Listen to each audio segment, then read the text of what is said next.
the mannequins.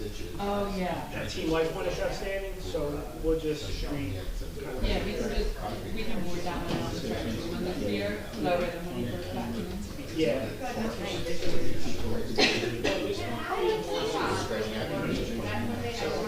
Oh, good. I'll get some more out there. He has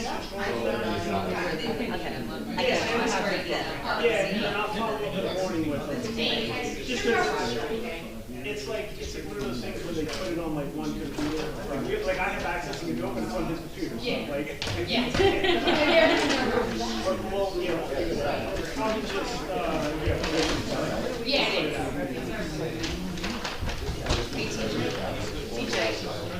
These are not our assets. These aren't our assets. I don't care about private assets. They're not our assets. exactly what I said. Right? They should not be incorporated into anything. These are the transit, not our assets. Yeah, together. Oh, yeah. Hey, it's gone now. Yeah.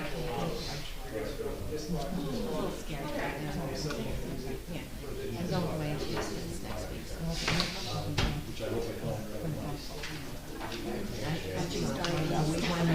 Take it from me. Oh, I can only imagine. What? She was and it was the key. Well, we said a little more.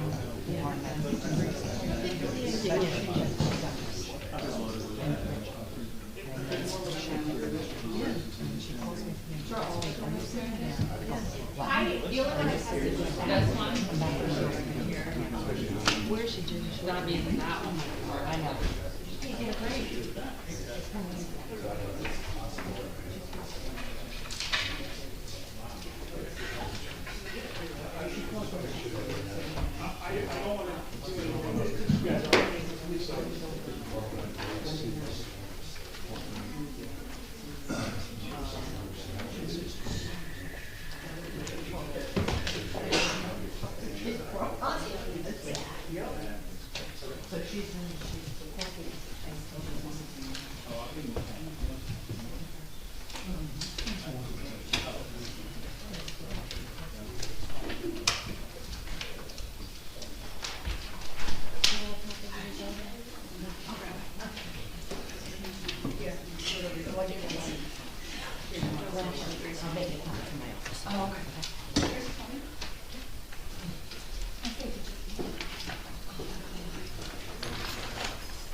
pledge allegiance. I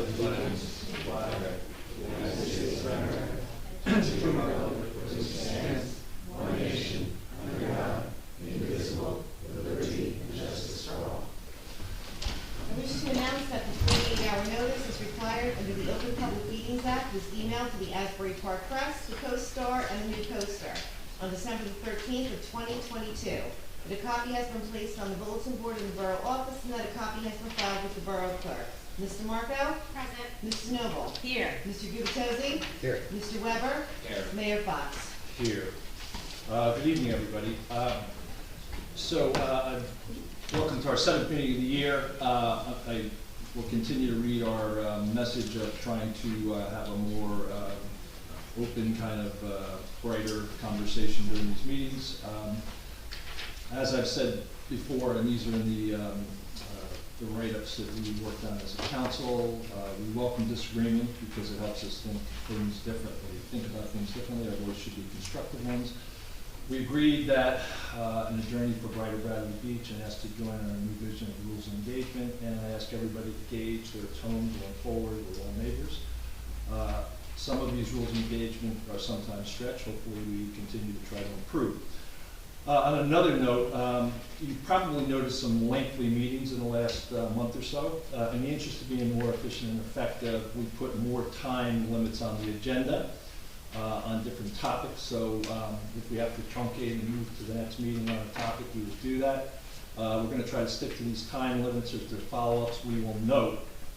Also, Greg Fehrenbach, who is our interim VA, is out this week. He had a pre-planned vacation.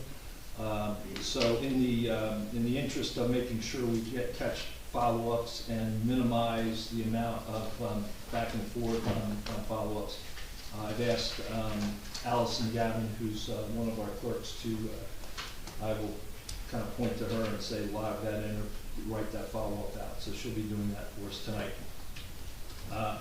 Okay, the first thing, we have two workshop items tonight. One on facility strategy and second on chapter 450 amendments. Both are set for about 30 minutes. In keeping with my own ground rules, I start that at 6:35. Michelle, if you could put up the borough facility strategy document, I'd appreciate it.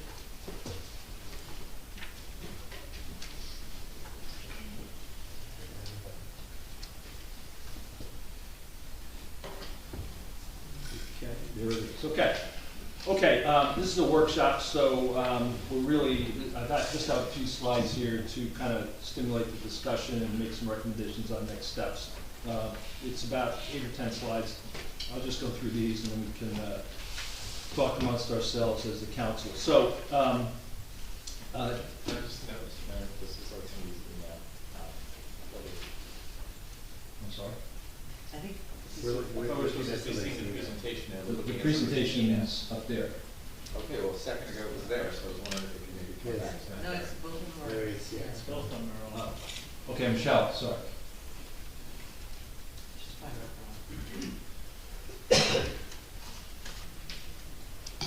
There we go. And you have a copy from the two council. So, from an overall objective perspective, I said this in January 2021 that we really needed to do an inventory of our assets, our physical facilities, look at the condition of them, look at what our requirements are and needs. What really took a lot of our time and efforts and energy was to really assess the 319 Lorraine Church, and we're kind of going down a path on that. So, and we have some pressing facility issues, so we really want to jumpstart this strategy and get it going. I just put up on a wall there a couple of residents put together kind of an as-is condition for our current facilities, and actually captured facilities, our facilities, some public facilities, some commercial facilities, and some demographics. So I appreciate them doing it. I just thought I'd put that up there as kind of a start point, and I consider the meeting we had in February kind of a start point on this. So from an objective perspective, and none of this is locked in stone, it's more just to stimulate the conversation. It's to maximize and enhance borough facilities for efficiency, cost effectiveness, appearance, safety, and community benefits. That can be tweaked, that can be changed, but it's just a start point. So the second item after kind of a proposal or objective is what do we need? If we go to the third slide, Michelle, try to keep up. Mr. Mayor, I apologize. Can you just put this in a slideshow, the presentation? Is it in a slideshow, Michelle? No. Yeah. Are they not seeing that there? Yeah, she just wants to see the whole screen. Yeah, I can see it. It's just yeah, perfect. Thank you. Well, unfortunately, everybody else can see it. Yeah, just go back and you just hit the slideshow down at the bottom right. It's not, just give us a second here. Let's see.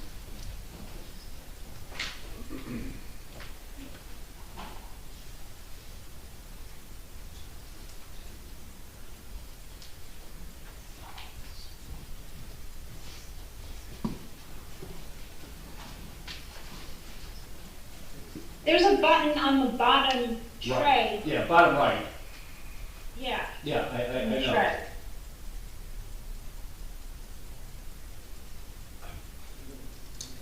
You had it.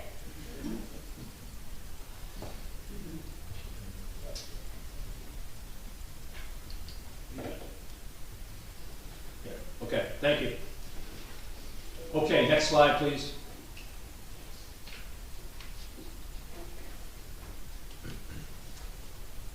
So,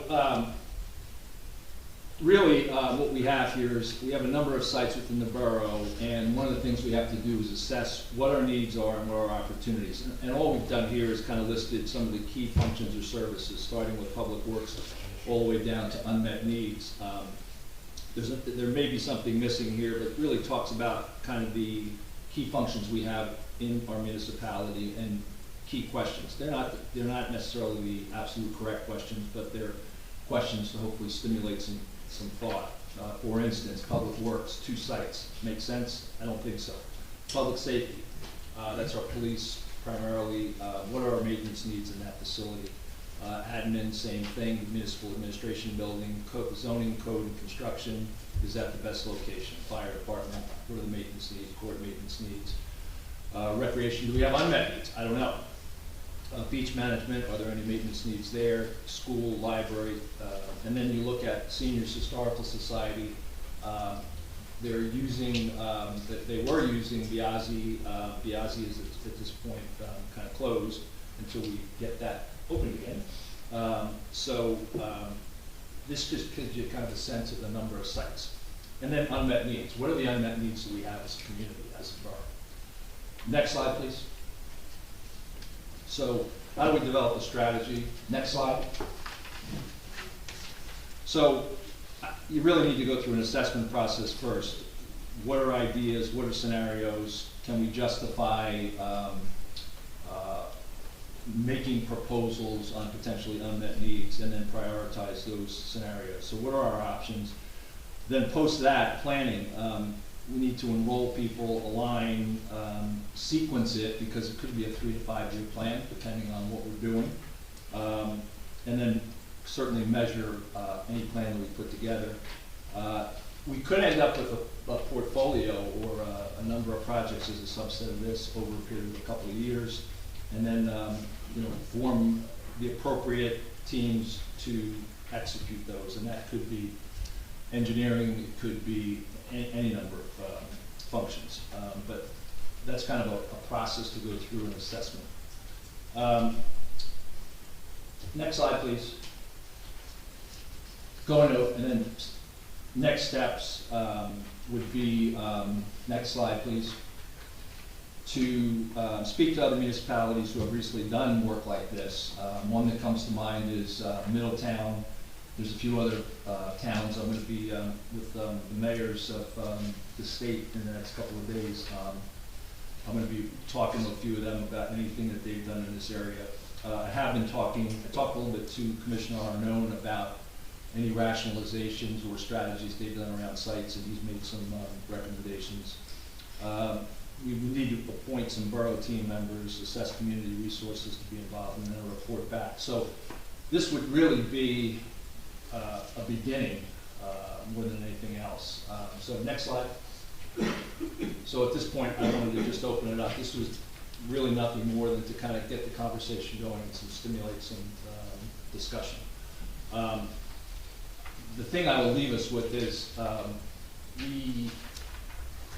we currently had a situation across the street with Biazi, and one of the key questions that have been asked by a few council people is, what's the strategy? So I do think this has some urgency to it. I think it's something we could accomplish in a short period of time. That shouldn't take us months and months and months if we put the right resources on it and kind of get after it. So I'll stop there, and then I'll open it up to the rest of the council. This is, again, one of the 4 things that I really think we should be focusing on as a community. That is this strategy, Main Street, our coastal resilience, and our diversity and inclusion. So this would be kind of number 1 on the hit parade right now, and Main Street's coming right behind it. So I will be quiet and let the council speak.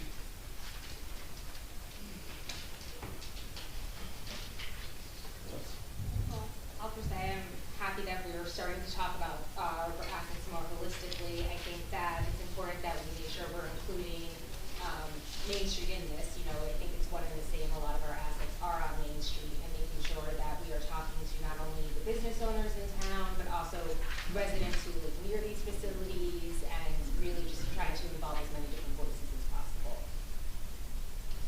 Yeah, I would see a key interdependency between those 2 strategies. Absolutely, that's a good point. And the other comments? Sure. Okay. I've got some comments. So, Mr. Mayor, thanks for getting us started down this path. I think as a borough, the major challenge we face is the old adage, we can't see the forest for the trees. We get so caught up in the trees, maybe even the weeds at the base of the trees, when we talk about how much do we spend to fix the Biazi Center roof, when we don't even know if we want to maintain the building long term. And those trees that keep getting in the way of us seeing the broad canopy of the forest effectively curtail almost all progress we try to make. So I'm thrilled that we're beginning this discussion, and I want to tip my hat to the mayor for that. So that said, Mr. Mayor, I like a lot of what you've outlined, but I'd like to add some additional thoughts and suggestions. One is this feels very kind of textbook, business case. We'll strategize, we'll optimize, we'll research, whatever. And I'm hoping as this evolves, we can make it more hands-on, not only for council members, as I know you did allude, but also for residents. So I think, number 1, I'd like us to think about evolving this strategy with perhaps a series of ongoing workshops. Not just one workshop to tell the residents, hey, we're going to do this, and then come back 6 months later and tell the residents what our results are. I'd like to say, here's where we are, here's what we're doing, gather feedback from our residents as we go. So 1, I'd say, could we incorporate ongoing workshops to better engage the public? 2, you didn't mention this, but you might very well be thinking about professionals that we may need to engage. Again, I'd like this to be a very action-oriented process, and whether it be an engineer or a planner, it strikes me that there would be value not only from gaining their expertise as we go, hey, can we trade this property off to do this instead of that, whatever, but also to fully investigate funding opportunities. And I think you mentioned you're talking to Arnaud and others, but I mean, that should be a very distinct accountability within this process. Funding that could be available. That could certainly guide some of our longer-term strategy. We don't mention it here, but I'd like to keep an open mind to another topic of, we're focused on existing assets, but I'd like us to think about property acquisition as well. Especially, I know we're going to talk later, at least you're going to provide an update on the church on Lorraine. But to the extent the borough is able to achieve, some revenue as a result, I'd like to not just necessarily use that to reduce taxes, but also hopefully to consider property acquisition for the borough. So I see this as being pretty broad, in terms of all the different pieces that we need to manage. But I also want to make sure that that we are focused on action. For example, not knowing that you had this presentation for this evening, I came prepared to share my thoughts about the Biazzi Center and about this building and about a number of these properties, just to begin the dialogue. I think there's value in holding that conversation for a little bit more of an organized format, but I really want to get into the details quickly. I really am hoping this doesn't drag out years. So those are my comments. Yeah, I just echo or reinforce a couple things that you said, Councilman. Number one, I don't want to drag it out for years either. I would like to, I didn't want to put a time frame on it right now, but I think we can get something done fairly quick. I'm not talking weeks, but within a couple of months, I think we can have some good ideation, some workshops with residents to bounce things around. So I think that's very doable, but I would share those thoughts. And around acquisitions, in the ideation stage or the assessment stage, that's part of that process is, are there any big ideas that we're not thinking about? Are there acquisition, are there trades, are there things we should consider? That's kind of some of the benchmarking I want to try to start discussing with some of the mayors in Thursday, Friday is, have you done any of this work? And if you did, what are the big learnings that you had? So I'll be trying to do some homework when I'm at this mayor's conference. So good input. Thank you. I have a question. I would love to have seen this before the meeting as well. This way I would have better questions for this, but I am curious with the appoint borough team members, what were you thinking? Like, is that people from residents? Is it professionals? I think it's all the above. I think it's, I think my view would be that we would need a team. You don't want a team of one thing or another. You really want a number of resources. Engineering, could be planners. There are a couple of municipal consultants out there that Commissioner Arnone said they've done work for them. I would probably have a conversation with them and say, what's a construct of the team? My view of it would be residents, it would be a council member or two, myself or a council member or a couple of council members. So we have to determine that, but it has to be a fairly broad group. But on the flip side of that, you don't want 35 people because it will take longer than a few months. And who make the appointments for this team members? I just haven't, I'm not that far along in the thought process. And then how do we get funding for this? Is it grants? Is it taxpayer money? Like how is this being compensated for? How is what being compensated for? Well, even like this flyer, like where did this come from? Like who made this? This is the El Fox Art Shop. Oh, okay, so that's good. Okay, so I just wondered, like you say you're meeting with Arnone, he's got specific recommendations. Like what does he recommend to you? No, he came back with a couple of municipal consultants that do this work, and just said you might want to think about these people or these people, which I haven't made any contacts with at this point. I wanted to have this conversation first. Right. To fund that, we would have to look and say, what is the funding that's required? We have to look at that. Thank you. And I'll just add that I believe the second committee that was put together to look at the church property was led by, I think it was Northwest Financial, and I thought part of their charge was to assess all the properties that the borough owned. I'd like to see that. I mean, we paid them, and that was part of their process. I've never seen anything for that, so that would really be nice. I agree we should have a professional planner involved in this. And if we're going to have a group of residents, I would hope that that's a group of residents that the entire council agrees to. who should be on this. This is important work. My fear is that we could come up with like, well, we need this, this, and this, and then it's just a giant, you know, the cost would be astronomical at a really bad time for us. You know, to put something together like that, you know, we don't have the ability to pay for it. But even right here in this building where we're sitting, I mean, what are we gonna do if somebody that's in a wheelchair runs for council? Like, really?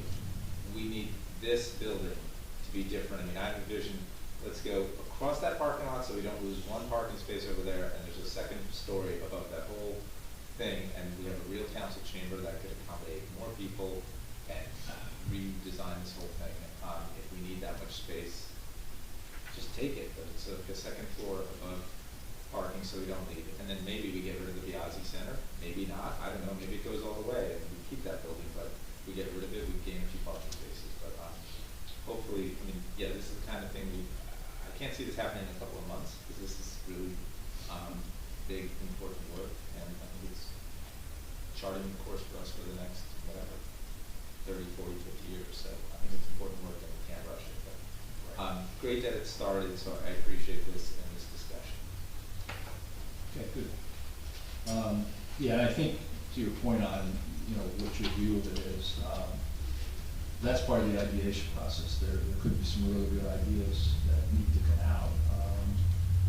But at the same time, it can't become a market basket of 30 things, because, you know, part of the reason, slide number 1, 2, 3, 4, 5, I kind of tried to lay out, which is the key functions and services. Many of these are in pretty good shape.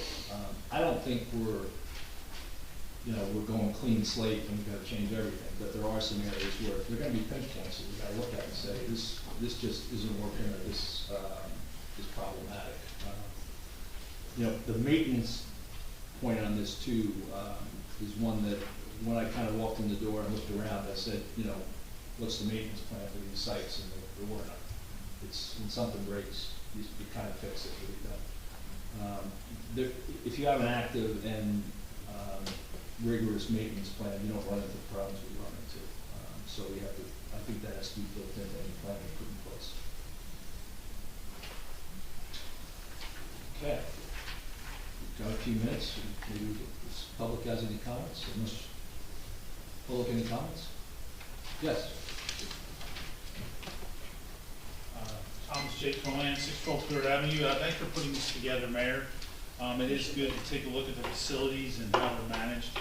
But there's one thing I didn't see in the slideshow, which I believe should be added as another slide, and that is shared services. There's duplication in many of the towns. As I said at a previous council meeting, 4 towns have a shared building department: Spring Lake, Cedar, Brielle, and Spring Lake Heights. No? That's really one, you know, there's no reason, I don't want Bradley Beach to be burdened with all the services if we can share some of these out and not have to build additional buildings and things. I know that I did apply to be on the land use board and I did not get an interview, but at this point in time I would like to volunteer to be on this group. I believe I could add a lot to that committee. So I would like to put that out there, but shared services is the first thing you have to look at before you really go into anything. And also you have to look farther down the road in terms of mixed, you know, how buildings can be reused. So that would be my points at this. Good. Thank you. Thank you. Back corner. Back corner. You're the back corner. I'm the back corner. You're the back corner. Coming up front. Mike Moss, That's your Mr. Galli. Monmouth Avenue. A little history, I am an architect by profession and probably a planner by osmosis, although I haven't taken the test and paid the state their fee for that. But I do a lot of planning in my profession. I've done it my whole life.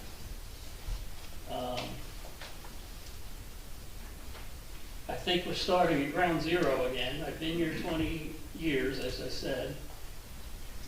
We've had at least 3 professional planning companies come in here free of charge, paid for by the state of New Jersey, come in here and get all the opinions of the residents, do surveys, you know, transit village, everybody's gotta walk to work, get on the train, use public transportation.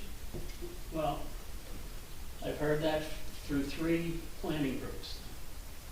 All right, we had this free of charge.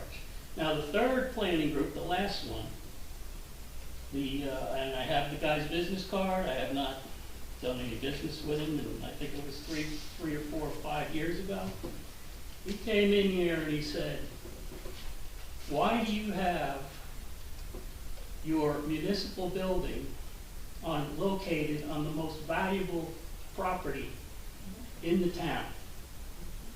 This is the transit village. This building is sitting in the transit village, no tax ratables, nothing.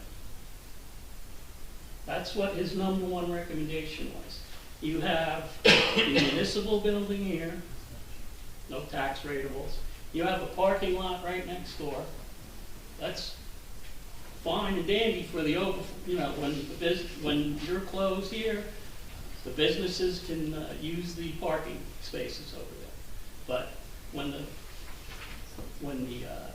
municipal building offices are open, you cannot use that parking lot. Right. So that's wasted. The Piazzi Center is next, 1 story. And now what I'm getting, you want to throw a whole bunch of money into that. New roof, 2nd story. All right, there's 3 lots. What's next to that? The first aid building. Right? I think there might be something in between that. No. So there's 4 properties, 1 story tall, when there should be mixed use apartment above, like we did down the other way, but down the other end of town. Belmar's doing it. They're kicking our butts in redevelopment. Asbury's redeveloping their whole town. That's apples and oranges, that's a different thing. Even Allenhurst is starting to develop their Main Street. We've got 1 building now, after all these years. So my suggestion would be seriously look at assessing these properties, 1, 2, 3, 4, 5, getting some developers in here. I don't know how hot it is right now, but we missed our chance with, the golden age, we'll call it, the last 3 years of development. And try to get some developers in here interested, and then consolidate all these properties into 1 municipal building. Way back when we were doing this in Cranford, we were doing this up in, I don't know, all the towns up there escape me, but Garwood. I worked on a project for Garwood, building their new community center. Okay? Right. So that's what I would recommend. I'm not an anti-development guy, but I'm not an overdevelopment guy either. If you need any volunteers, I'll volunteer for any kind of committee you're Okay, thank you. putting together. All right, thank you. I've got time for 1 or 2 more. Yes? No.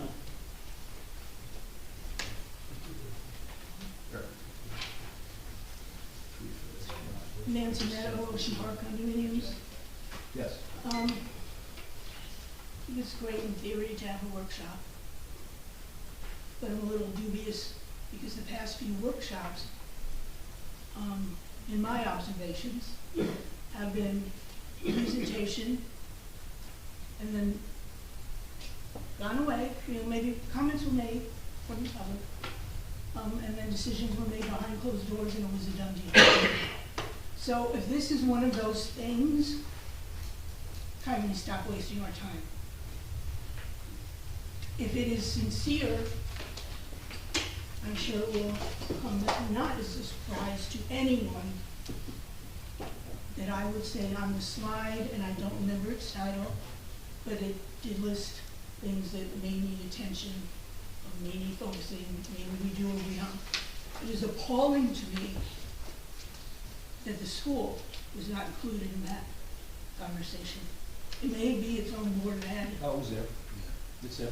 Okay, I didn't see it, so Yeah, thank it's you. right in the for middle, correcting me. utilize some features, you know, it's just a question. What, we have to ask that question, absolutely. Again, you know, whatever, I'll find the slide. And I didn't see the library there either. It's right next to it, right below. I must be talking about a different size and spaced out, so, okay, thank you. It's- I don't have that. Yeah. Well, these were this is where we listed those sites. I'm moving along. I don't know that this is something that you do rush through. We constantly pay professionals, and yet we have the generosity of two people who've already spoken tonight who are volunteering services. And I find it very hard, perhaps what might be a nice solution is that each of the 4 council people could select a volunteer, because it is really disconcerting to those of us that live north of Brindley to be left back. And that has been demonstrated from the previous mayor when I was told to meet with the head of the beach committee regarding ramps, who told me, oh, I didn't realize there were steps this far up, to a comment last week that was made, gee, I thought everyone had north-south mats on their beach. It just goes to show that we are 2 Bradley beaches, and this might be something that could unite us. Okay, thank you. We got time for one more comment to keep to our 30 minutes. Yes.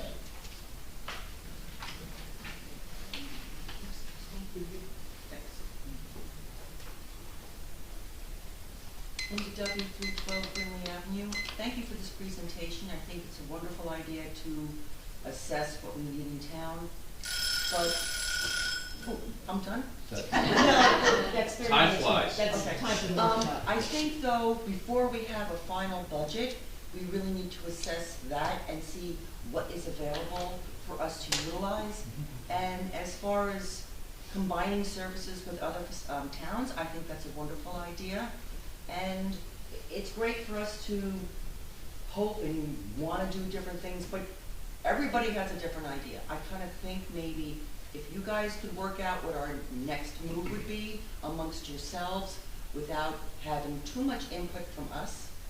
I'd love to give you input, but it's difficult to make that choice. So if you guys could all work out what you think our next move would be, I think that would be the best thing to do. Thank you. Thank you.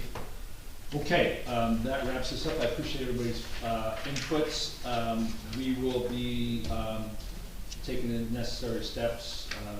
This isn't going to be a sprint, but it's not going to be a marathon either. Hopefully it'll be a mile run.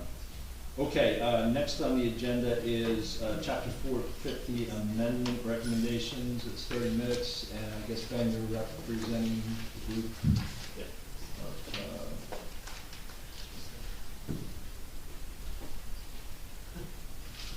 So just to frame this while Ben's getting this ready, when a number of people turned over in zoning code construction, our zoning officer, Don Barr, came to us and said there's just a tremendous amount of inconsistencies in our code related to Chapter 450. So we took actually some people from the prior planning zoning board, the current land use board, and zoning and code to try to identify those points that needed to be defined better. And it's been an ongoing process, but hopefully, we'll continue to improve this and get it squared away. So I'm going to shut up at that point and let Ben do the talking. All right, thank you. So Ben Matlack is from CME. He is our head engineer on this project.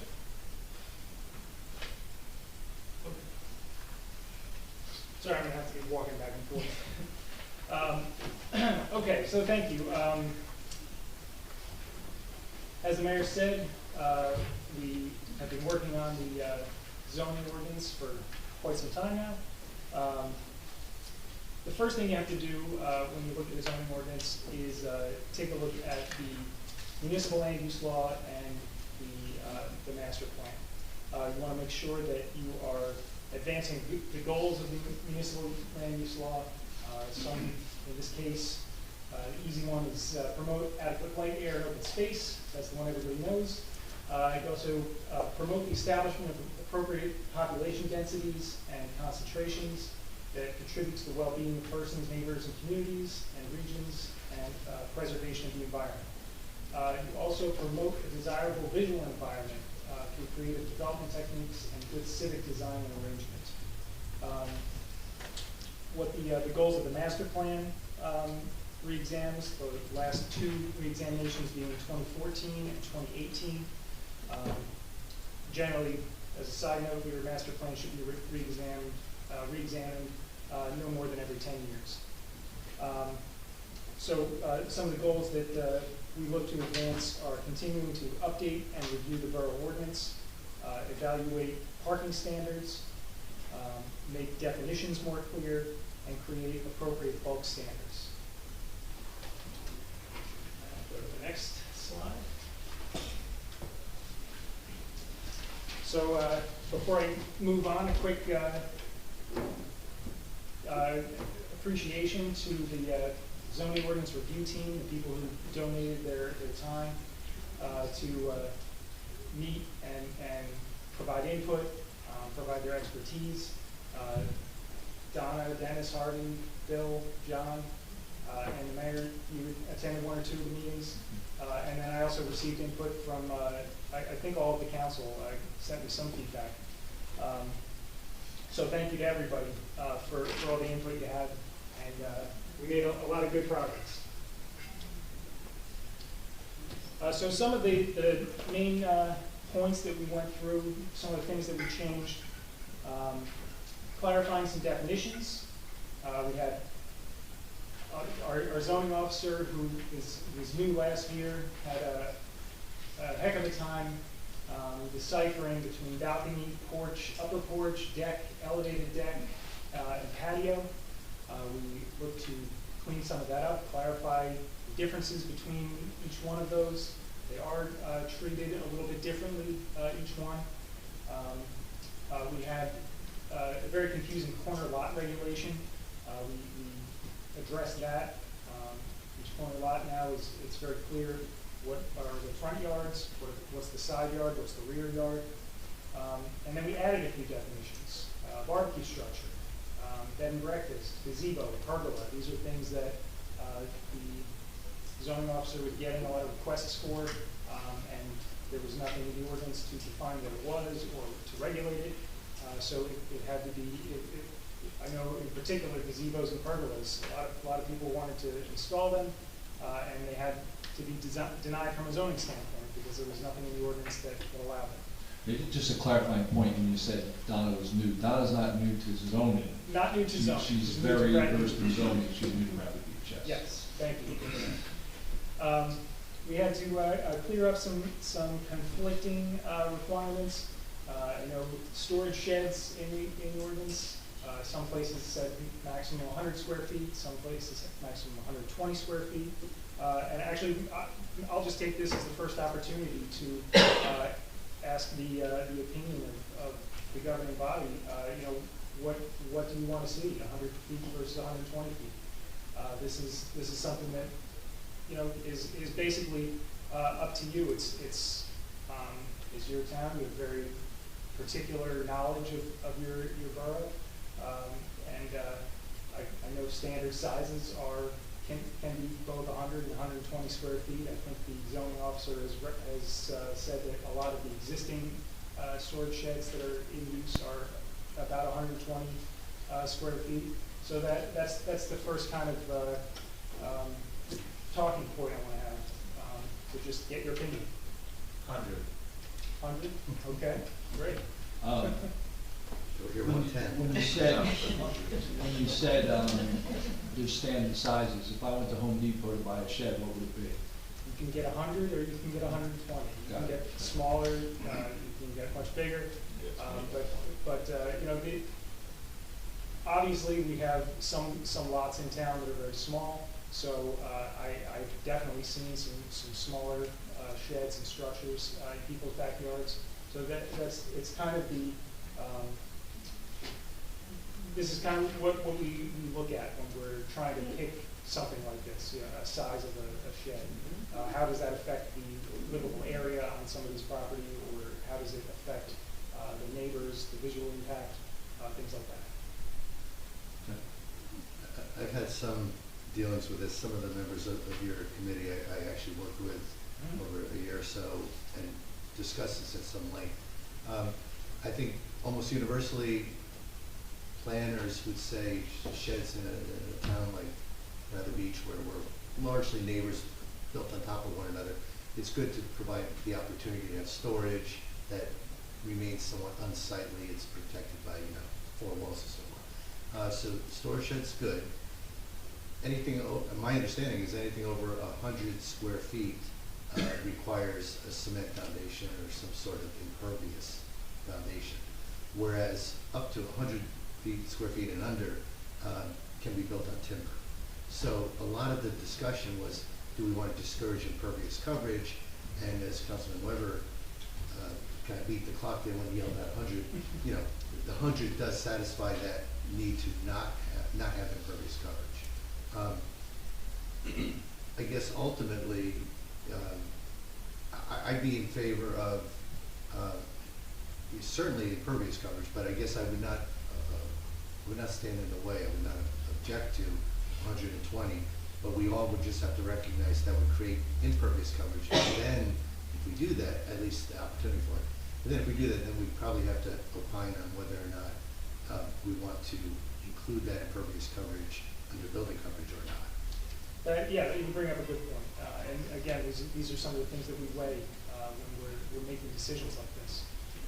So that's absolutely one of the deciding factors. You're right when you say that you should have a concrete foundation or you know something to support a larger shed. So that is, I guess, one vote towards having a smaller size, or as you mentioned, you could increase the threshold for whether you count it as impervious coverage. So these are some of the things that we have to weigh and figure out. So moving on, we added some, let's see, just throughout the ordinance, it says planning board and zoning board. We now have a combined land use board, so just cleaning that up. I had gone back 5 years, Erica helped me out with this, to look at previous ordinances that were adopted that were related to zoning, and we found a few that had been approved by the mayor and council, but never codified. So we took, went through all those ordinances. There weren't too many, but probably about 20, 25, something like that. And we went and looked at each one, made sure it was codified. Some definitely were not, and we updated the ordinance in that regard. We'll go to the fence. Are you saying that we passed laws up here in the last 5 years, and it never made it into our ordinance book or something? On the E-code, the borough website, correct.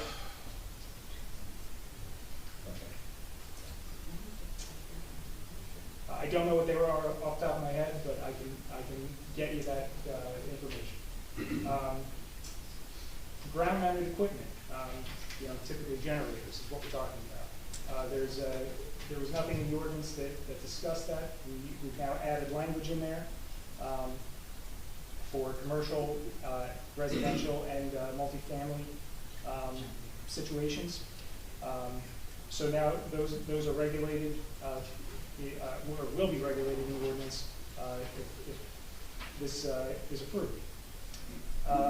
We looked at site triangles, tried to clean up the language there, allowing a maximum of 3-foot height of fences and shrubs, and creating site triangles at 25 feet at street corners, 10 feet at driveways to allow better visibility. Parking lots and garages. This was a master plan recommendation from 2014. This is along Main Street. They're existing permitted accessory uses. We added language to clarify what's allowed. The master plan recommendation from 2014 was to allow parking garages and parking lots at grade or first floor only, having retail in the front and having architecturally false facades where it would be appropriate. We added a new flagpole section. There's currently nothing in the ordinance about flagpoles, so now there is something there. They're allowed in the front yard only. They have 10-foot setback requirements, a 30-foot max height. We chose a flag size, 5 by 8, and no illumination on the flagpoles. There's a section now about private irrigation within the curb strip, between the curb and the sidewalk. This is also a new section. It's permitted, it's at the owner's risk. If a utility company or the borough does any type of work within the municipal right-of-way, it's, if your irrigation is in the way, it's possible it could get damaged. So it's at the owner's risk to install it there, but it is permitted. So the next slide are some additional changes that were made or sections we were looking at that I think require some discussion. Particularly, the first one I want to talk about is undersized lots. There is a somewhat confusing section in the ordinance, 450.12. Kind of did some reworking to try and clean it up a little bit. There's now a new section G talking about undersized lots and particularly in residential zones, what is allowed and what is not. I understand there is some history with how this section of the ordinance came to be. This, in particular, is talking about renovations and new construction. Correct me if I'm wrong. I think the borough's intent is to allow undersized lots which do not conform to the minimum lot size to not require variance relief for a building renovation. For example, adding on a second story or a minor addition to the house, as long as they're not creating any new variances. This does not apply to non-conforming uses, and non-residential uses would require an informal planning board or land use board hearing. That's currently already in the ordinance. So I'll turn it over to you to hopefully shed some light on this. I actually am familiar with this a bit. Yeah, I am somewhat too. Yeah, no, actually, I was going to suggest, as I commented, that Mayor Fox encouraged this committee that I was working on at the time to make sure we stopped penalizing people on smaller lots, undersized lots. So just so the public knows, on Zoom or whatever, the goal of that particular section, that was a new section introduced a year or so ago, maybe, I don't know, a year and a half ago. But the goal of that was to not penalize undersized lots. So, Mr. Malik, as you said, if somebody wanted to make improvements on that lot, as long as they didn't trigger any new variances, the undersized lot itself would not require a variance. And I know that I went back to look at this recently because a person called me on this very question. And I gather there's the language we adopted, unfortunately, was still subject to some degree of interpretation because the goal, I think the legislative intent was clear at the time by the whole council. We didn't want to penalize people with undersized lots, but apparently we're not clear, and I think you were at least looking at addressing this, but we're not clear as to whether those people should not be penalized for an addition, for expanding their house, staying within their variances, staying within setbacks and height restrictions and so forth. But somebody at least brought to my attention that we're not clear enough to say they shouldn't be penalized if there's new construction. So if somebody comes into an undersized lot and wants to build a new house, I'm told that the language was not clear enough, and that person, their undersized lot would be treated as requiring a variance, and that was not the legislative intent. So I think you at least told me there's some discussion about making the language clearer. Yeah, and by the way, I I'm had sorry, a- before you I'm answer. sorry, go ahead. Just before you answer, Mr. Mayor, that was my understanding of your intent as well. Is that correct, to not penalize smaller lots? Not penalize smaller lots. The question though on new lots, I mean, new construction, frankly, I didn't think through that element of it, if it was new construction. We actually have the land use board, it's this week or next week, somebody appealing that very question, so we're gonna discuss it with the land use board. Well, I got a phone call just because that was floating around as well, and I was part of that committee. But, I mean, maybe we weren't clear in the wording, but I think that, I mean, the charge that committee took, I thought was clear, and that was, do not penalize people with undersized lots. It was that simple to me. Yeah, and I actually had a conversation with the zoning officer a couple days ago regarding that exact request. Somebody had I guess, either posed a question or submitted an application for a new construction, or I can't remember if it was a tearing down an existing home and building a new one. I think it was something along those lines. And it wasn't clear. I read through the section and it just didn't specify whether, I believe the exact term that is said in the ordinance is making improvements to the property, but that's kind of vague. It could be interpreted different ways, so that's one of the things that we looked at. Want to clarify that it's either it's strictly renovation or it's renovation plus new construction. So that's some, one of the things that I think it's the governing body's decision what you want to do. Ironically, in a section right before G, there was wording that very specifically said additions. And I would look at that language and say that's clear. We're talking additions, expansion, but it didn't say new construction. Yep. I know this didn't say the word additions. It said, as you said, improvements. And again, in hindsight, I realize it should have been clearer, but that was clear. The intent was to not discriminate for or against new construction versus additions. That I'm just going on record saying that was the legislative intent.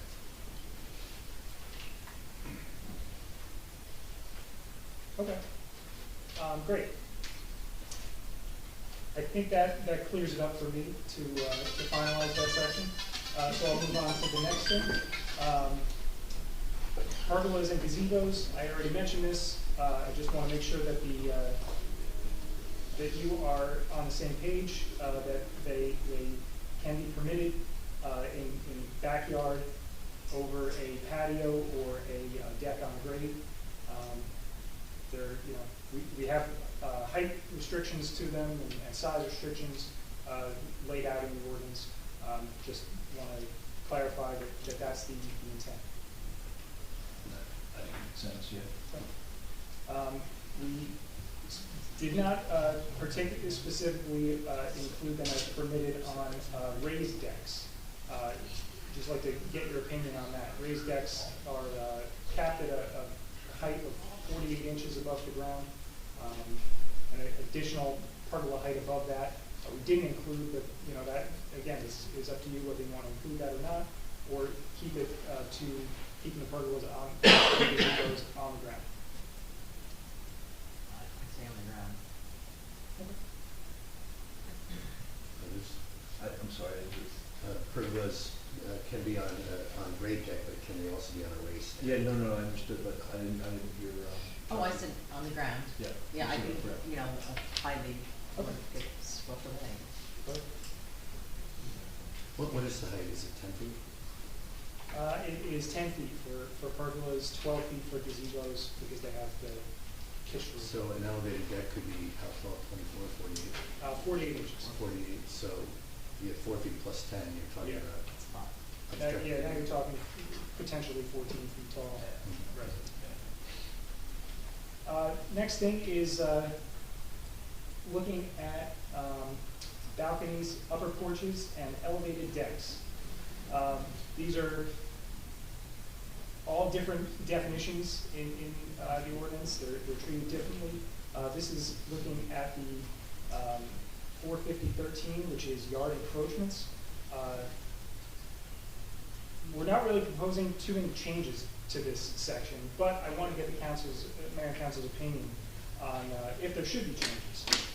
So currently, a balcony is considered, and balcony is the one I think that is the most kind of confusing and difficult for architects that submit plans and get denied. So a balcony is a maximum of 80 square feet contained within the building envelope of the structure. There is a 2-foot encroachment into the front yard allowed. They're only allowed in the front yard. And when architects look at that language, they think that they're allowed a 2-foot by a 40-foot balcony for an 80 square foot balcony, which is not really the case. We did try to clarify it a little bit by saying that a balcony is intended to be within the building footprint, basically set into your building, and not extending out towards the front. An upper porch is more of that type of architectural feature. Upper porch is allowed in the front, has to be above your porch, and it's allowed an 8-foot encroachment into your front yard. Porch is the exact same thing, except it's on the first floor level. And then elevated deck, which we just briefly discussed, is in the rear yard, and that has a maximum height of 48 inches, located in the rear yard. That does not have any additional encroachments allowed. It has to meet the same setback requirements as your principal structure. But I just want to bring that up because the zoning officer gets several questions about these, and there are a lot of architects that kind of get confused by it and call the different architectural features by the wrong name on the plan. So it's a little difficult to navigate. But if there's any opinions that you guys have, I'm all ears. So have you made any adjustments to these, or have we tweaked them at all? The only adjustment we made was to clarify balconies that they are specifically intended to be the majority set within the principal building structure, within the footprint. And the only projection is allowed to be 2 feet into the front yard, also 2 feet off of the existing building. The reason we allow, just so everybody knows, the reason we have this whole section, yard encroachments, is because we have small lots in town. You want to allow your main building to be as each resident to have as big of a building envelope as they possibly can, and then these little architectural features are allowed to encroach into the setbacks, and not have to move the entire house back 2 feet or 8 feet just to allow a front porch or whatever the case may be. So the next thing is garage apartments. This one I definitely want some input on. There was some discussion about the size of the garage apartments, and I got some input on the minimum lot size that should be used for garage apartments, the height of garage apartments, and whether they were allowed on corner lots. So what the changes we were proposing is having the minimum lot size change from the 5,000 square feet to 7,500 square feet for a garage apartment. This is kind of in line with one of the goals of the municipal land use law of maintaining appropriate densities. We are trying to limit, trying to allow for people to have a garage apartment but only if it makes sense. You want to try and limit the super small lots with multiple units on it. So that's why we're trying to make that push to, or not make that push, but implement that change to a more of an oversized lot to be allowed to have a garage apartment. The next thing is the 800 square foot maximum floor area on each of the first floor and the second floor, including the staircase. Right now, there's different sizes for the first and the second floor. It's kind of confusing. Just, I guess my time's up. It's a little confusing, and this will just make it more uniform, a little easier to understand. And then there's the. Ben, did you say that includes the staircase? That includes the staircase. And right now it's 600 square feet, but it doesn't include the staircase? I believe that is correct, yeah. And that was, and you mentioned also it's different on the first floor and the second floor, and one I think includes the staircase and one doesn't, John. There's some inconsistency that. Yeah. I saw I looked in your document, I saw some of the process, and it also had not struck me before, but when you don't include the staircase, you're actually leaving yourself open to somebody building a really huge staircase. So it makes sense to me at least to include the staircase in whatever dimension we.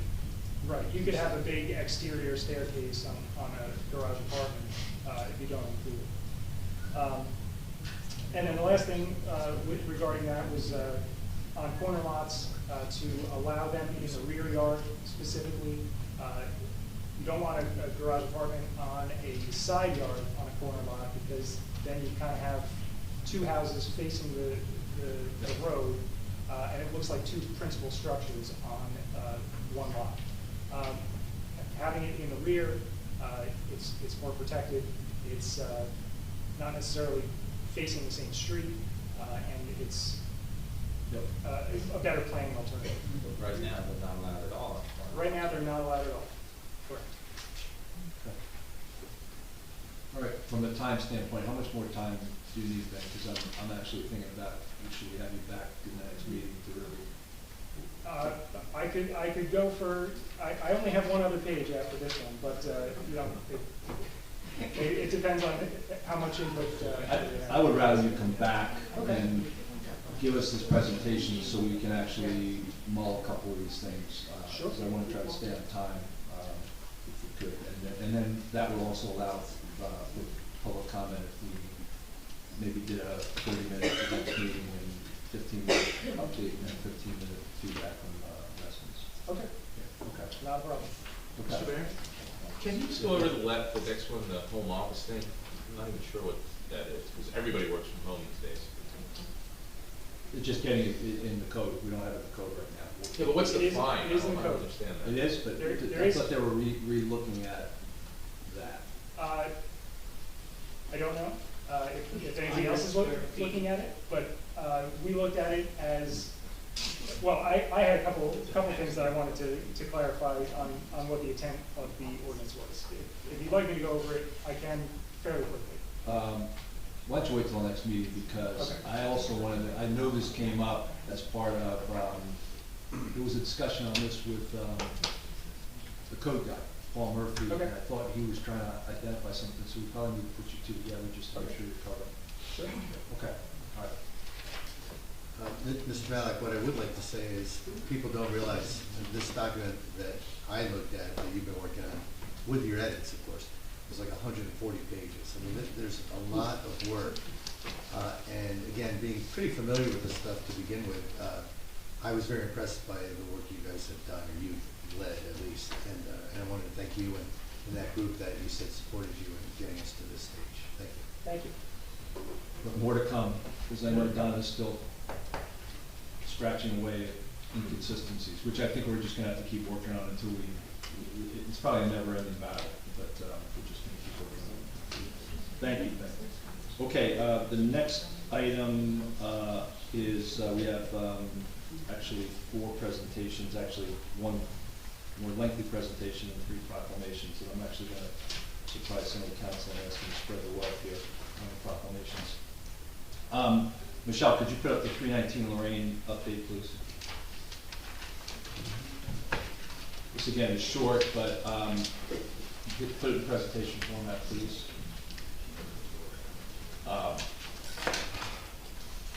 Okay, so we had a couple of discussions on this in January, February. We walked away with some to-dos, an appraisal, a survey.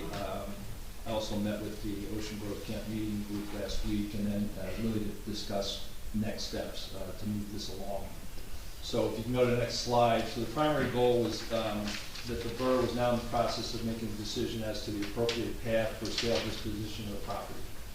That's really what we've kind of come to the conclusion on post-referendum. In January at the council meeting, I highlighted two things. First, that we did at the January council meeting had kind of four options. That we had the option to sell a property. That could happen in a public auction. It could be as is. We could look at a redevelopment plan, or option of subdividing the lot if the structure or structures are raised or not raised. That's a little bit confusing, but there are two structures. Could you go back, please?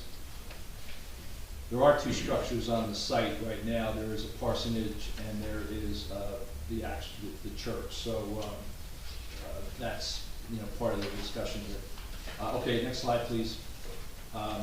So the updates that we have right now are that we, at the end of March, a few weeks ago, we did get a final draft or a draft of appraisal that was circulated to the council for comments. The appraisal value came in at $2.4 million, and the market value of 4 conforming lots on a gross base was $800,000. I'll explain gross and net in a minute. We also, there is a net valuation when you net demo marketing, holding costs, some other costs. It's about $729,000 per lot. There are 4 conforming lots. 3 lots at 5,500 square foot and 1 at 7,500 square feet. That is the survey that was done that I think was on the website as part of, we posted this on the website, correct? The surveys. I think so. Yeah, I think the copies of the surveys were up there. I didn't put the copies of the surveys in this because it's kind of tough to read through. Those 4 conforming lots, 3 of them face Madison Avenue and 1 faces Lorraine. At the end of April, I said it wasn't April 23rd, it was April 13th, it's a typo, sorry about that. I met with, no, it wasn't the 13th either, it was last week, so sometime last week. I met with the Ocean Grove Camp Meeting Association. Part of the contract when we transferred the site over to us was that the Camp Meeting Association wanted to have the ability to take any archives from the site if we chose to raise the site. In meeting with them last week, they really only have interest in 1 pane of stained glass, which I put in the back of the presentation. It deals with the a prominent figure in the Camp Meeting Association, Elwood Stokes, who was also, I think, the first pastor of the church, and there's a stained glass memorial to him that they want that. Everything else in the site they were interested in. Part of the reason for that is that the Methodists have been closing a number of sites around the country, and they actually have an excess inventory of church-related items. So from that conversation last week, I did, and this date, it's 23 April, that's this month. I did contact, I really took the task of contacting DIG and TNM, really DIG, but TNM also. They were involved, so DIG and TNM were the engineering and architectural firm that did some of the assessment work for the church. DIG particularly is an architectural company that looks at buildings like this. So they are providing they're gonna provide us some insights into, salvage leads, meaning, what we don't wanna do is just move towards raising this church with some of the items in it. We wanna have those removed from the church, appropriately, and, then decide, have somebody decide, what that looks like in terms of salvage. I don't know what that looks like at all at this point, that's why I turned it over to an expert and said, give us a lead as to who might, point us in this direction. Because there are some very unique, items within the church that we wouldn't want to see, just kind of, destroyed. So, that's kind of the summary of activities to date. Beyond that, what I really talked to you about in the April timeframe, which is now, is to take the business administrator, take Greg, and to say proceed with what steps we would need to take to make a recommendation to the council, and the council, we'd have to vote on exactly what our next actions would be. But I think we're at a point now where we went through the actions that we agreed to do back in January, February. They're complete. One thing would be if which I think it is to go to 4 conforming lots and raise the site. We'd have to RFP the demo of the site, because it's clearly going to be more than the minimum. So what I would ask Greg to do upon his return is to lay out the 3 or 4 or 5 things that need to happen over the next 6 weeks or so, get that out to the council for their information, and then we will proceed from there. So that is, that's the update that I have. I think we've completed everything we talked about earlier this year, and I don't know if the 3 council have any. I know Councilman Miller's got a nod. I got a comment to make right now. One of the options that we talked about, we requested, is finding out what it would, what involves turning it into a park. Because we heard from I've heard from a lot of people when I was campaigning, they'd like to see it turned into a park. I believe this was specifically asked if that could be one of the options to be evaluated, and I don't see it evaluated. Okay, but I got to do a timeout here. I don't think that you're supposed to be commenting at this point. Right. We'll talk about what it's going to be. Okay, so somebody else can ask that question. I mean, for what it's worth, in the agenda planning meeting, I did ask that same question of the mayor, and I thought, Mr. Mayor, you said there was at least some investigation done about doing a partial park. In fact, I think Mr. DeMarco had brought that up. Yeah, there was a question about a pocket park, something to memorialize the site, something small. The question, I think that would require some further analysis, and by that I mean, if you look at the 3 lots, the 4 lots, there is one lot that's 7,500 square feet. There might be some room to do something there. I think on the lots that are 5,500 square feet, that kind of includes that. So I think that can be part of the next steps, based on the dimensions that are out there. The other question that I think, again, I'm going to ask Greg to look at is there any value in maintaining the parsonage? And I've got a meeting next week with our COA friends, our affordable housing friends, to see is that an opportunity for us to offset some of our COA obligations. But I'm hoping we can get that information from them. It was supposed to be this week, but unfortunately the COA order is ill again. So we're gonna follow up on that too. I had a question, or a couple quick questions on the numbers, just to make sure everyone's clear. I'm not completely clear. The top row on this graphic right here, it says appraisal completed.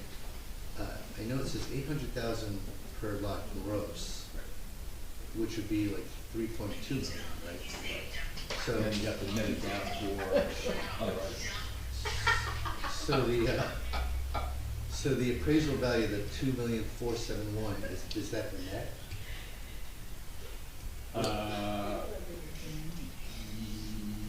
No. Yeah, partially, yeah.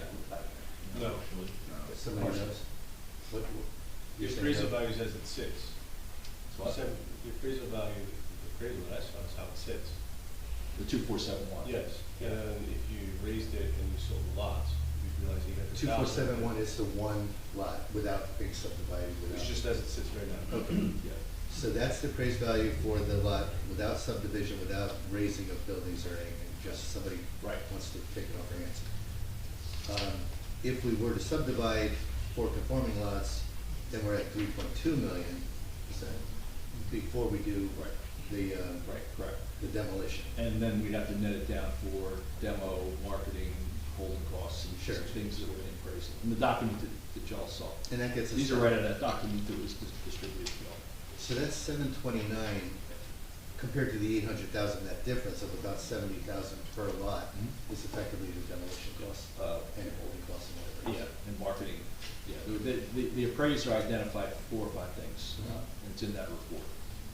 This comes right out of the report. Yep, no, again, as much to clarify for the public as for me. And one of the things, one of the things relative to the report, I want to caution us on is that if we do have to go out and bid the cost of demo, we probably shouldn't release what that number is so that we get bids that are, not in any way biased. You all have that report, but, and it's within that report. And that number, I've heard a couple numbers I've heard that's swung either way, like 100,000 or so I'd rather get somebody, competitively bid. But prior to that, there's some real work that needs to be done. I'm concerned on that little table about what the last line item. I want to make sure that we're respectful of what's in the site. And I'm hoping DIG, Rich Alderiso, who was the lead guy for DIG, he went through a litany with me of all the things that he viewed had real value, and was kind of, really putting his heart into the conversation, because he did a lot of work in the site, and thought there was some great opportunities within that. And we gotta sort that out. I don't know what that looks like at this point. I have a comment. Yep. So first of all, I would say let's follow Avon's lead. They raised it, they auctioned it. I think we should start the auctioning at 800,000. So I think it could actually go higher. In addition to that, you said 3 of the lots are facing Madison Avenue. I would highly recommend that we switch this, so 3 of the lots face Lorraine Avenue. So this continues the streetscape of Lorraine Avenue. They have a house with the lot facing Madison, on the corner of Madison and Lorraine, with a setback of only 5 feet. The setback is 25 feet.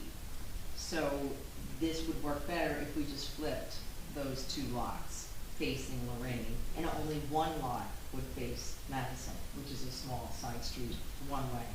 We can look at that, yeah, we can absolutely, Ben's group did the survey, so we can look at that, absolutely. Thank you, Ben.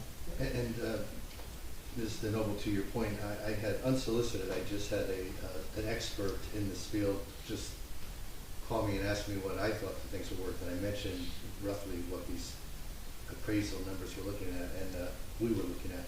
And I gather, I don't know this in any detail, but I was told by this expert that recently a lot similar, I guess, in location to this property, sold, I guess, raised and ready to go for 850,000. So, I mean, that puts this in the right ballpark. And to your point, Yeah, I've seen people buying houses now at 1.2 million and tearing them down and taking them. So I think we definitely would see these higher than 800,000 for sure. Yeah, I don't think an appraiser goes in with a highball number. Right, yeah, that's fine. That's part of Of course, the, it's open auction and. Yeah. So we'll proceed with those steps. Sorry? Those kind of discussions are very, because you're gonna have to set a minimum bid. Yeah. So Yes. that sort of market analysis is very important to have when we get when that time comes. Right. Thank So you. I'll be pushing Greg to kind of get that laid out as quickly as we can, so that we Great. have some okay, very good. That was that discussion. I'll proceed with Greg and keep you all apprised of that. As we go. Time to get that. Oh, that's yours, sorry. Now it's a presentation, keep working through it. Okay, I mean, if there were comments at the end of the meeting, that's absolutely fine. We have three other points or proclamations this month. Spreading the wealth here. So three proclamations that we'll read. One is for Earth Day, one is for Autism Awareness Month, and one is for Childhood Abuse Prevention Month. So we'll start with Earth Day proclamation with our liaison for the environmental group. Borough of Bradley Beach Earth Day proclamation. Whereas we continue to live through the COVID-19 pandemic, we are reminded of the extraordinary importance of maintaining a clean and healthy environment. And whereas the global community faces challenges such as health issues, food and water shortages, and economic struggles, and whereas all people, regardless of race, gender, income, or geography, have a right to a healthy, sustainable environment with economic growth and opportunity, and whereas we are all caretakers of our planet and have the obligation to combat climate change and environmental degradation to preserve the Earth's beauty and resources, and whereas it is necessary to broaden and diversify this global movement to achieve maximum success, and whereas this year marks the 51st anniversary of the Earth Day movement, let it be known that the Borough of Bradley Beach, State of New Jersey, encourages all businesses, institutions, and individuals to celebrate the Earth and commit to caring for the planet and its resources. Now therefore be resolved, Mayor and Council of Bradley Beach hereby proclaim April 22nd, 2023 as Earth Day and encourage people in the borough to support green economy initiatives and to encourage others to undertake similar actions. Thank you, Council President. The second proclamation is for Autism Awareness Month, and our liaison for the school. Councilwoman DeNoble, could you cover that one? My honor. Borough of Bradley Beach Autism Awareness Month. Whereas Autism Awareness Month is observed annually in April, and each year people across the globe take the time to recognize the millions of people living with autism and autism spectrum disorder. And whereas autism or autism spectrum disorder is a pervasive developmental disorder affecting communication and behavioral skills of those affected by it. And whereas while there is no known cure for autism, it is well documented that if individuals with autism receive early and intensive treatment, they lead significantly improved lives. And whereas individuals with autism often require a lifetime of specialized and community support services to ensure their health and safety and to support families' resilience as they manage the psychological and financial burdens autism. And whereas Autism Awareness Month promotes acceptance and celebration of autistic people who are family members, friends, classmates, co-workers, and community members, and the valuable contributions they make to our world. And whereas autism is a natural variation of the human experience, and we can all create a world which values, includes, and celebrates all kinds of minds. Now, therefore be it resolved, the Mayor and Council of the Borough of Bradley Beach recognizes and proclaims this month of April as Autism Awareness Month, and encourages all citizens to be better informed, more empathetic, and supportive towards people with autism. Dated this 22nd day of April 2023. Thank you, Councilwoman. The third proclamation we have is Borough of Bradley Beach Child Abuse Prevention Month proclamation. I'll read that one. Whereas children are vital to our state's future success, prosperity, and quality of life, as well as being our most valuable assets. And whereas all children deserve to have a safe, stable, nurturing home and communities that they need to foster their health, growth, and development. And whereas child abuse and neglect is a community responsibility affecting both the current and future quality of life of a community. And whereas communities that provide parents with the social support, knowledge of parenting and child development, and concrete resources they need to cope with stress and nurture their children to ensure all children grow to their full potential. And whereas effective child abuse prevention strategies succeed because of partnerships created among citizens, human service agencies, schools, faith agencies, and the business community. And now therefore be it resolved, I do hereby proclaim April as Child Abuse Prevention Month and call upon all citizens, community agencies, faith groups, medical facilities, elevated leaders, and businesses to increase the participation in our efforts to support families, thereby preventing child abuse and strengthening the communities in which we live. Dated April 12, 2023. Okay, thank you.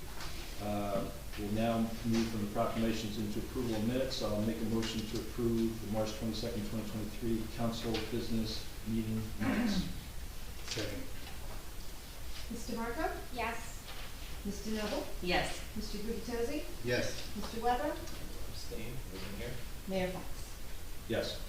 Approval of March 22nd, 2023 executive session minutes. Make a motion to approve. Second. Mr. Marco? Yes. Mr. Noble? Yes. Mr. Gubatose? Yes. Mr. Weber? I was not here, abstain. Mayor Fox? Yes. Okay, public comments pertaining to the 4/12/23 agenda items only, 5-minute limit, single instance to speak, both participant, whether in person or virtual. Any questions? Yes.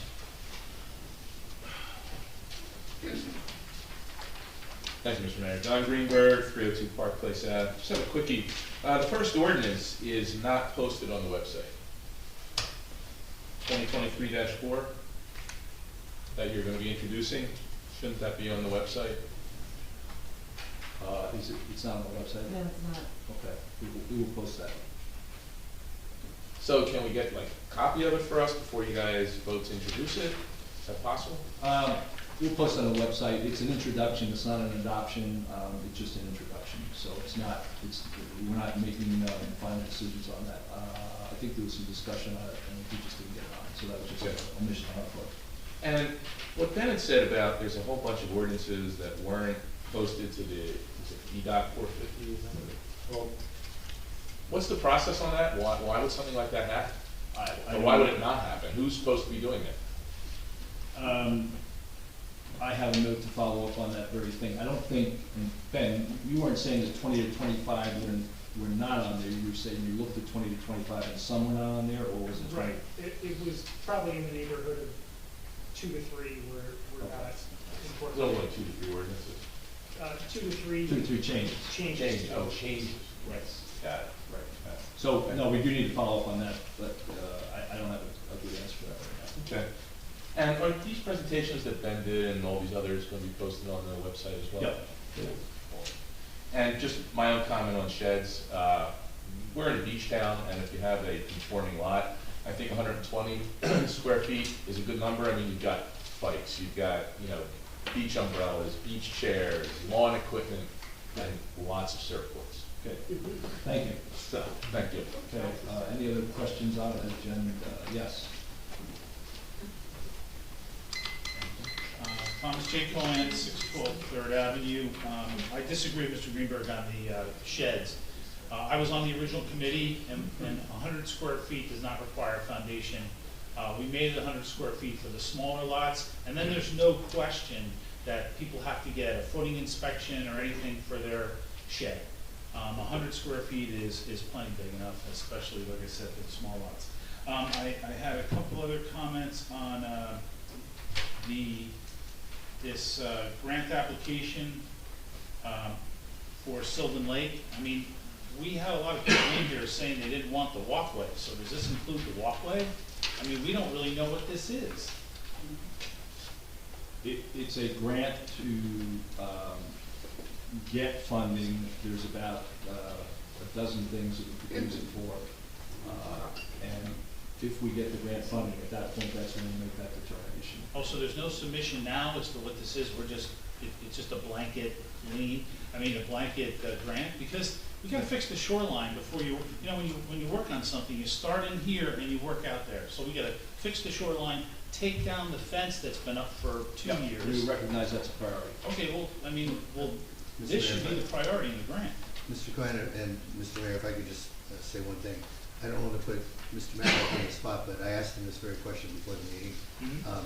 Without getting, I don't know the details, but Mr. Malik assured me that this particular grant application would in fact identify specific projects.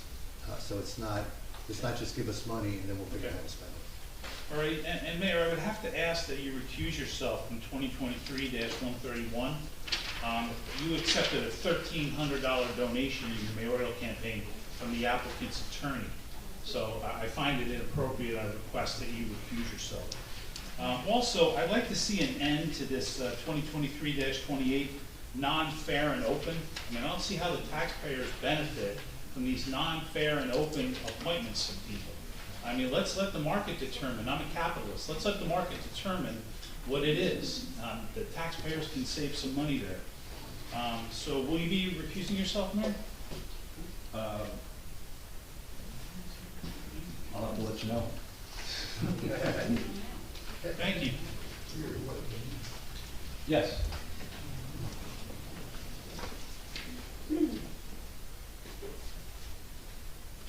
On the Champaign 411.5 Lorraine Avenue. It's my understanding in the referendum that we had on 319 Lorraine, it was quite clear that the referendum was about not spending $10 million to turn it into a community center, which we all, I think, agreed on.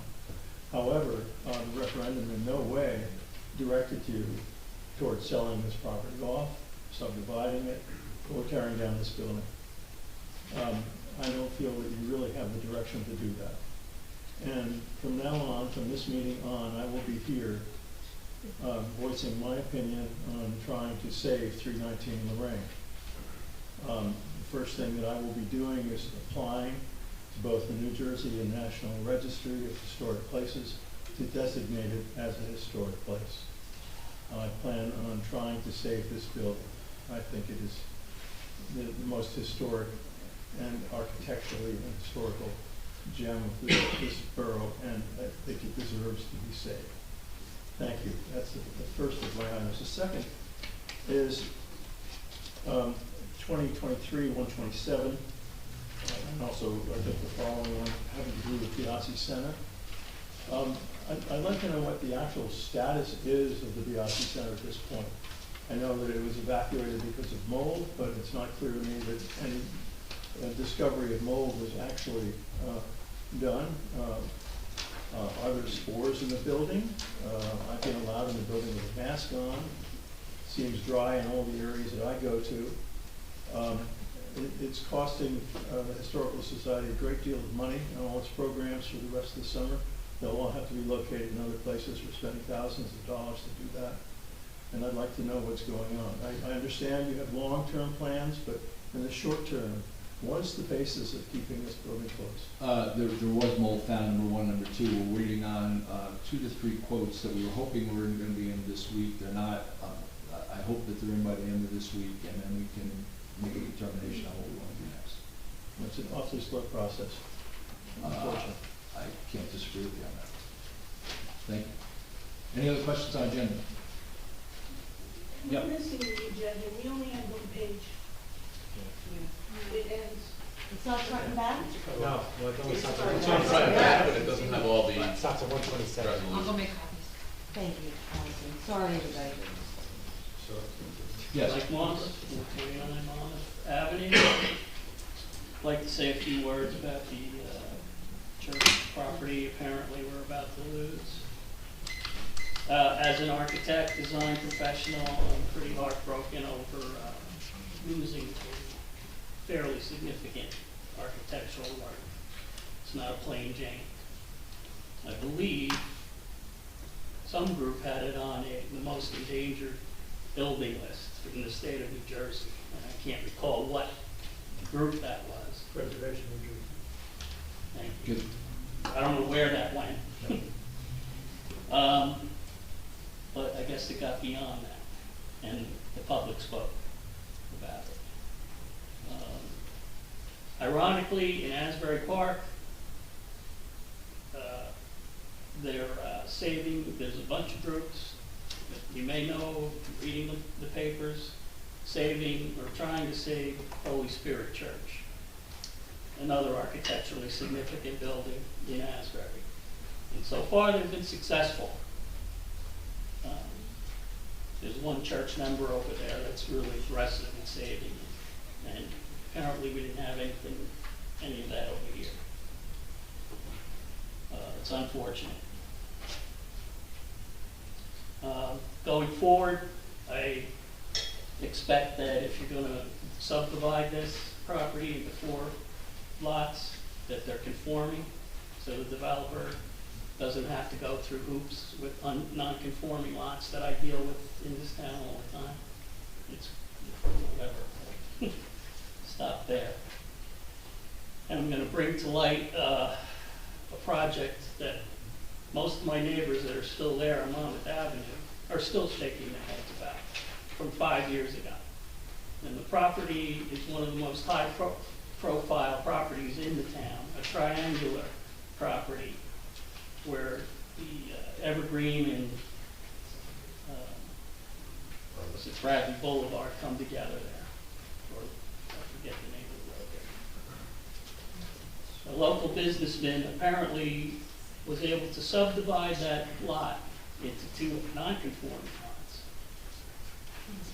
Build 2 structures there, make oodles of money off of it, and then build right in front of our face a 3-story structure, right on the triangular piece. You all know, you've all seen it. And all my clients come to me and go, you got a 3-story, how did that get approved? That wasn't a 2.5 story. It didn't go through a variance. I didn't see anything of it. It went to the land use board, and they did the old trick, bring in, subdivide the lot, bring in the planner, bring in the engineer, do footprints, and get the footprints approved in front of the land use board, or planning board at that time. And then, well, we didn't keep track of what they were building and how many variances they might have needed. That didn't get approved.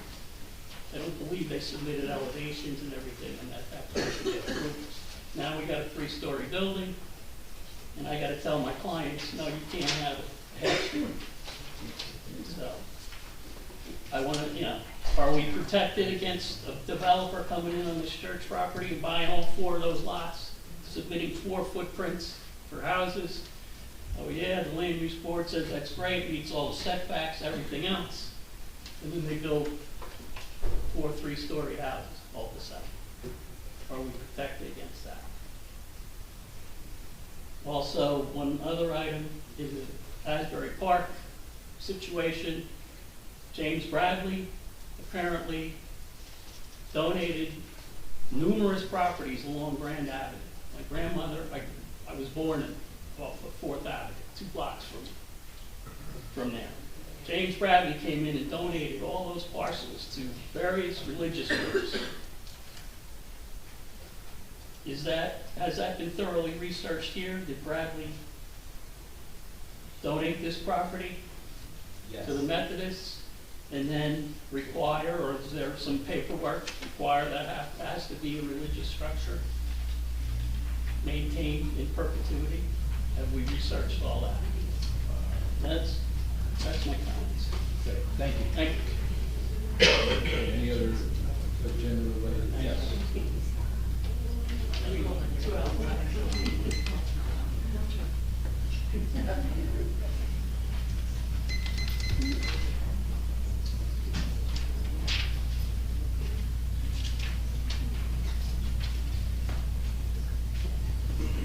Irene Shishias, 112 4th Avenue. I'm asking the council to please think carefully about spending the $79,000 for the mats for the beachfront. I think it's a wonderful idea that we become considerate of the handicap. But before we spend that much money, wouldn't it be to our advantage to have a prototype and have a trial on one beach to see how efficient this would be, rather than spending all this money and we'd be making a lot of mistakes, and it could end up costing us more money. And I'd like to know who designed the schematics for these, for this. Was there a subject specialist No, making it's our public works. public works? Okay, and they're designing that, and the showers? Public Works is working on that, but they're in the process of looking at that right now, because they may need some assistance. And are they reaching out to professionals? That's part of what they're looking at, yes. Thank you. Thank you. Okay, any other questions? Any questions on, let's see, any questions from the table? Is there one? Yeah, Shannon Greenblatt. We're gonna have to read it off, Julia Brand, let's wait. Shanna? She's muted. Can someone unmute Shanna, please? I am trying to unmute. Hi, thank you. Shauna Greenblatt, 414 Monmouth Avenue. I just want to applaud the engineering consultant going forward and making, cleaning up the zoning ordinance. I think it's high time we really addressed where we are now in terms of environmental change that's going on, and the importance of trying to minimize the overdevelopment in such a small borough with such small lots. So I do think it's critical that we increase we raise the minimum lot size when we consider granting garage apartments. Right now, we're seeing an enormous amount of construction going on, and it appears to me that the new standard is a front and a back house in new construction. And it also appears that most of this construction is maximizing the buildable lot and using every inch of what's allowed for impervious building. So and what appears to be happening now also is that I don't know if it's required to actually provide a site plan of an as-built with all of the hardscaping, but properties are being built that look like they're being built to maximum and then have to backtrack and deal with hardscaping, patios, driveways, and so forth. So I think that's really something that we have to pay close attention to. I look at a lot of properties and I wonder, how does this very large house that takes up most of the lot now have the ability to build a back house? So I do hope that somebody is really keeping a keen eye on all of the development that's going on right now. But I think it's very important, if every resident in Bradley Beach built to our maximum capacity, we would be a city. We wouldn't be a small borough. So the fact that we're so close to the beach, we know that in our homeowners insurance, how the rates are so high, the liabilities are so high. We know that there's sea level rise. We know that there are storms that are intruding further into our communities. And I think that, we need to be responsible to what's going on now in the 21st century. One additional thing that I would recommend be reconsidered is that pools, which I understand recently was considered allowed and doesn't, maybe I'm incorrect, but doesn't apply to the impervious coverage. Is that so? If a property is built at 60% coverage on the lot, can a pool also be added in onto the lot and not be, quote, counted? Is there somebody who can give me an answer on that? It can be, the pool's not counted as building coverage, so a pool can be added, Shauna, but it does have its own standards for counting it as impervious coverage. It is impervious, correct? It's there's a formula that it's not all impervious, is my recollection. So it seems to me a pool by its very nature is impervious. It holds the water, right? Again, I'm not defending this. We had experts weigh in, and apparently, as I recall, the rationale is, and experts attested to this, that because the pool allows a couple of feet of water accumulation, it's deemed to, even though it's maybe made out of cement or whatever, it's deemed to not be totally impervious. There's some percentage or some measure, again, formulaic measure, that defines the impervious coverage for pools.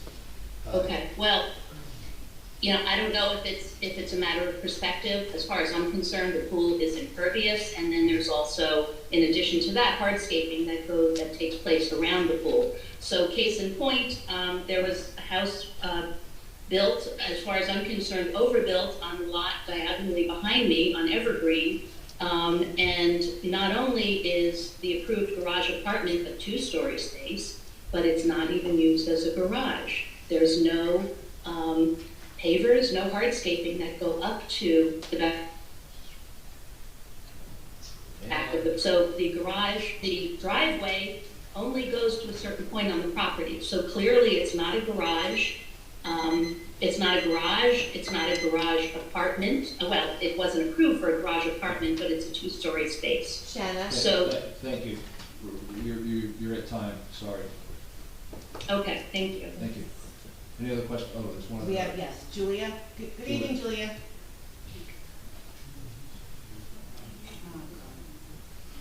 You're muted.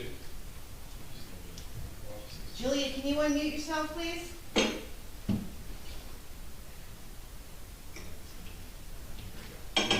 There you go. Hear me? Yep, I can hear you. Go ahead. Okay, Jackie was trying to find that because I can't see it. I just want to go back to the first item tonight in the workshop, and I forgot what the title was. Whatever the first. Facilities strategic planning, and just want to say that I was a member of, I was asked to be, as all the volunteer organizations were on that committee for the church, you know, and of course at that time, I then took myself off of that.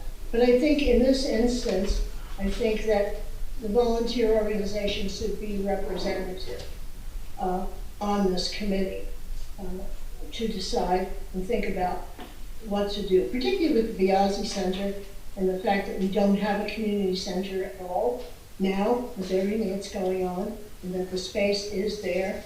And even though people are brought up doing this grandiose kind of redevelopment, which would take years to do, and of course I'll be dead, but there won't be any community center. So I think the community, we need a center for not only a historical museum, the Arts Council, all the environmental, all the meetings, you know, that have in town, and the senior center. That could all be redeveloped, and as I mentioned before, we could have a second story and then a third story, whatever. That's our property. We own that property. I mean, the town owns that property, right? So I can't see why that wouldn't happen. And rather than waiting and waiting and waiting, we have the roof, everything's a mess now. This is the time, I think, to make those decisions and not take forever to do them. So is that being considered? Because I wasn't clear about talking about it. Talk is talk. No, we will include, we'll certainly include people that have used those sites and volunteer organizations like the Arts Council, like seniors, to get those, we get input from those groups. Yeah, and everybody who had a meeting there, the environmental, historical, I just think we should do it, and it should be fast, because there's no time to waste. Right now, we have to use the banquet center. The banquet center wasn't made for that, and now the food pantry's in there, the seniors are in there, when I have to have a rehearsal, I'm in there, other meetings. I mean, it's not what it was intended for, right? Yeah. And I just think we have to do it fast. We can talk forever, but when are we going to get it done? So I'm willing to be on some committee where we could, you know, make progress and do it fast, not just chit and chat. you know what I mean? Yeah. Okay, thank you. Okay. Okay. One more, Mr. Mayor. Mia Mullen? Hi, 302 4th Avenue, and still on my back, so sorry I'm not showing my shin in the video. Just a few comments. 319 Lorraine, I heard John talk about the park idea, how lovely that would be, but my fear is that a park, instead of subdividing it, is just something that won't be widely used by the vast majority of our community taxpayers. Only a few will use it. Our biggest park is the beach where everybody goes for the most part. So I can't see why we would do a park where there would have to be upkeep to it that would cost taxpayers money. As far as subdividing the lots, I think Jane made a very good point to have them facing onto Lorraine. I am not a real estate agent, but I know when I was looking for a home here, it was very important to me to be on an east-west street. For some reason, that became more attractive to me because of the way the winds move and just the